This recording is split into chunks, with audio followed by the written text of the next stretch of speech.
Welcome back to RetroWheelsVault, where carburetors roar louder than reason and chrome bumpers shine brighter than your future in traffic. Today we're shifting gears into something very special. That's right, we're kicking off a brand new series dedicated to the golden age of JDM legend, stretching from the 1960s to the 1980s. Think of it as our love letter to the rising sun, written in octane and sealed with burnout marks. And what better way to start than with a car that didn't just hit the bar, it drifted around it. Meet the 1969 Nissan Skyline GT R, affectionately known as the Hakosuka. That nickname? A blend of Haku, meaning box, and Suka, short for Skyline. Picture a Japanese samurai dressed in a tailored three-piece suit, and you've got the vibe. This wasn't just Japan's answer to Western muscle. It was a mic drop on the racetrack. The Hakosuka wasn't loud or brutish. It was sharp, precise, and ready to dance circles around the competition. Whether you're new to JDM or you've already got a Honda tattoo somewhere questionable, buckle up. We're diving deep into the machine that started it all. So, let's pop the hood and see what made this box-shaped legend tick. Now for the interesting factoid, the Skyline GTR was one of the first production cars from Japan to feature a twin-cam 24-valve engine, which was a cutting-edge technology of the time. 1969 Nissan Skyline GTR wasn't built just to look cool. It was sculpted to slice through the air and carve corners like a sushi knife through Toro. The design was boxy, sure, but that's where the nickname Hakosuka comes in. Haku meaning box. This wasn't your average shoebox on wheels, though. It had presence. It had stance. It looked like it was angry even at a standstill. And not in a midlife crisis muscle car kind of way, but in a calculated, quiet killer kind of way.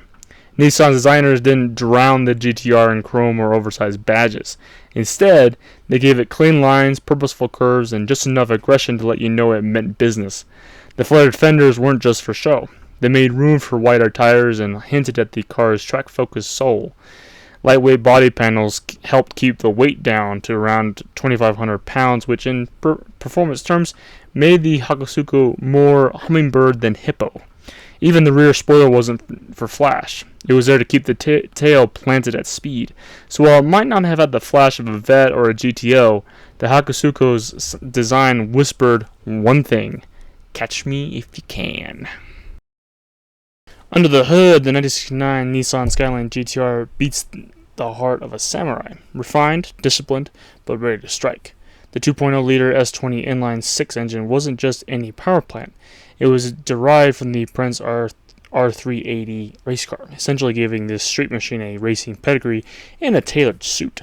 Pushing out 160 horsepower at 7,000 RPM and 130 foot-pounds of torque, it didn't rely on brute strength. It danced with precision, revving like an opera singer hitting the perfect high note. Sure, that might not sound like a muscle car number, but this wasn't just about flexing at red lights. The S20 was all about balance, smooth power delivery, and a red line that made enthusiasts grin like they just won the lottery. With triple-side draft Mikuni Solex carburetors and a double overhead cam 24-valve setup, the engine breathed like a yogi on a mountaintop, calm, measured, and powerful when it counted. Weighing in under 2,600 pounds, the Hakosuka didn't need brute force. It was all about the power-to-weight ratio. Think of it like a featherweight boxer with lightning-fast hands. It didn't throw haymakers. It outpaced, outmaneuvered, and outlasted. The engine was a symphony of engineering, and every rev was a reminder that this wasn't just a car. It was a weapon. The Hakosuka's drivetrain setup was like a well-rehearsed martial arts routine, tight, purposeful, and always ready to deliver a knockout. Power from that glorious S20 engine flowed through a 5-speed manual transmission that felt more like a precision instrument than a gearbox. Shifts were crisp and mechanical, like cocking back the hammer on a revolver. Every gear change demanded your attention and rewarded you with perfect engagement. This wasn't some slushy computer transmission designed for coffee runs. It was a close ratio setup made for the track, where keeping the engine in its high-revving sweet spot meant the difference between gold and going home. It begged to be rode hard, driven aggressively, and kept dancing in the 6,000 to 7,000 RPM range. All that power was sent to the rear wheels, of course, because this was a proper driver's car. None of that full front-wheel drive understeer into a curb nonsense. The Hakosuka delivered its power with the grace of a fencing champion and the push of a sumo wrestler, right when you needed it, too. It was all about connection between driver, machine, and asphalt. If the engine was the Hakosuka's heart, then the drivetrain was its spine. Rigid, responsive, and built to carry that power with confidence and control. The chassis and suspension set above the 1969 Nissan Skyline GT R was the secret sauce that turned a humble box into a corner-carving legend. While American Muscle was busy roasting tires in straight lines, the Hakosuka was quietly out-handling everyone in the bends like a kendo master sidestepping haymakers. Built on the C10 Skyline platform, the GTR got a serious performance makeover. Think of it as a business suit hiding a black belt. Up front, it rocked independent McPherson strokes, while the rear used a semi-trailing arm setup.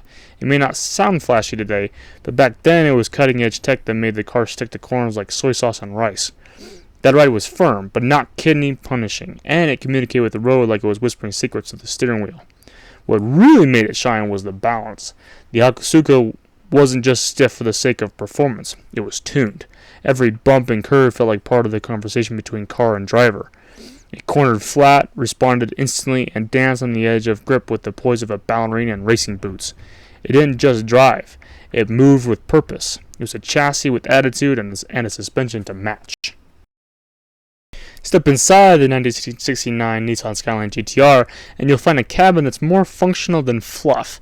Think fighter jet cockpit, not leather-lined lounge. The interior was stripped down in all the right ways. No gimmicks, no plus excess, just the essentials for going fast and feeling everything. The dash was a sea of black with clearly marked gauges, and right in front of you was a big, bold tachometer that just seemed to scream, "Shift me at 7,000 or don't bother showing up."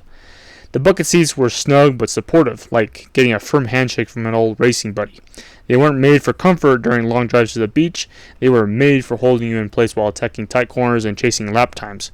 The steering wheel was simple and perfectly sized, connecting you to the road with no power-assisted nonsense getting in the way. Tech? Let's just say this car thought Bluetooth was a dental problem, but it did have a push-button radio and heater, luxuries in a car that otherwise felt like it was built in a dojo. The real technology here was the mechanical purity. It was you, the car, and the road, nothing else. And honestly, that's what made it beautiful. At the heart of the Hakosuka's cornering prowess was its limited slip differential, a true unsung hero. While muscle cars were lighting up one tire like it owed them money, the Skyline's LSD kept both wheels in sync, delivering grip when it mattered most. It was the difference between drifting like a pro and spinning like a Beyblade. Combine that with the ventilated front disc brakes, which was a rarity for the time, and you had a car that stopped as well as it went. The Hakosuka wasn't just fast, it was smart, planted, and always 3 steps ahead like a chess master in racing boots. The 1969 Nissan Skyline GT R didn't need to be a land yacht to make waves. It was a compact assassin slipping through corners like a katana through silk. Measuring about 173 inches in length, 63.4 inches wide, and standing 54.5 inches tall, the Hakosuka had proportions that screamed agility. It wasn't built to intimidate with size, it was built to outmaneuver anything in its path, like a welterweight with lightning reflexes.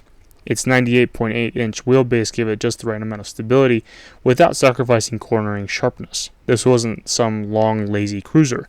It was a scalpel on 4 wheels, ready to dissect apexes with surgical precision.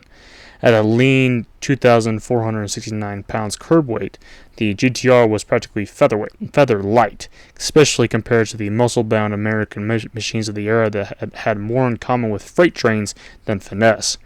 These tight dimensions meant better handling, quicker reflexes, and the kind of power-to-weight ratio that turned even mundane streets into racetracks. You didn't drive the Hakosuka so much as wear it, like a tailored suit with a throttle pedal. It was compact, purposeful, and perfectly balanced, proving that big things really do come in small, angry Japanese packages. The 69 Nissan Skyline GT R had strength sharper than a samurai's blade. First off, its handling was legendary. With a tight chassis, independent suspension, and a limited slip differential, it cornered like it was glued to the pavement. The lightweight body gave it the reflexes of a cat on caffeine, and the high-revving S20 inline 6 made beautiful music as it clawed up the tachometer. It didn't need massive horsepower to dominate. It relied on balance, precision, and sheer driving purity. It was the kind of car that rewarded skill over brute force, like a sword fight rather than a sledgehammer brawl. But no legend is without its flaws. The Hakosuka was not a highway cruiser. It was loud, raw, and far from luxurious. Long trips could turn into a chiropractic experience. Parts available today? It's like finding original samurai armor in a thrift store. And while it's revered now, back then it was exclusive only to Japan, meaning the rest of the world missed out entirely until much later. Still, those weaknesses are what made it even more lovable. It wasn't trying to be everything to everyone. The Hakosuka knew what it was. A track tune, no nonsense legend.